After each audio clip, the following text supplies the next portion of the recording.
भारत आजादी के 75 वर्ष पूरे करने जा रहा है।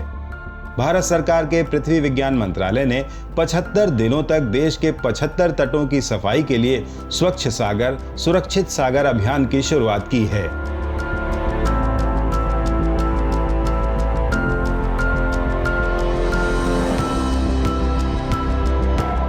यह अभियान भारतीय तटरक्षक बल, पर्यावरण, वन एवं जलवायु परिवर्तन मंत्रालय, राष्ट्रीय सेवा योजना, राष्ट्रीय आपदा प्रबंधन प्राधिकरण सहित विभिन्न सामाजिक और शैक्षणिक संस्थानों की मदद से 5 जुलाई से 17 सितंबर अंतर्राष्ट्रीय तटीय स्वच्छता दिवस तक चलाया जा रहा है।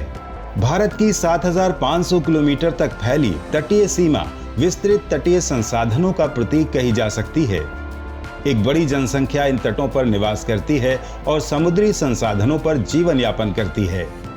एक लंबे समय में अव्यवस्थित बसाहट, संसाधनों का दोहन और पर्यटन से पनपे प्रदूषण ने समुद्री तटों के इकोसिस्टम को नुकसान पहुंचाया है।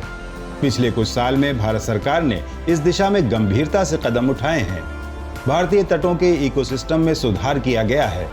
जन भागीदारी के साथ तटीय क्षेत्रों को स्वच्छ बनाने के उद्देश्य से शुरू किए गए इस अभियान का मकसद समुद्री तटों से 1500 टन कचरा हटाना है।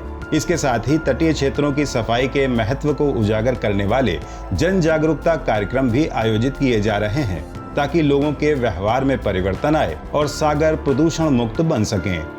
इस अभियान के तहत जुलाई माह में प्लास्टिक कचरे से समुद्री जैव विविधता पर बढ़ रहे खतरों के प्रति लोगों को जागरूक किया जा रहा है और अगस्त माह में प्लास्टिक कचरे की समस्या से निपटने के लिए विशेषकर युवाओं को जोड़ने वाले प्रयास किए जाएंगे और 17 सितंबर को प्लास्टिक के इस्तेमाल के खिलाफ प्रतिज्ञा के तौर पर लोगों को जोड़कर तटों को साफ करने की गतिविधियां आयोजित की जाएंगी।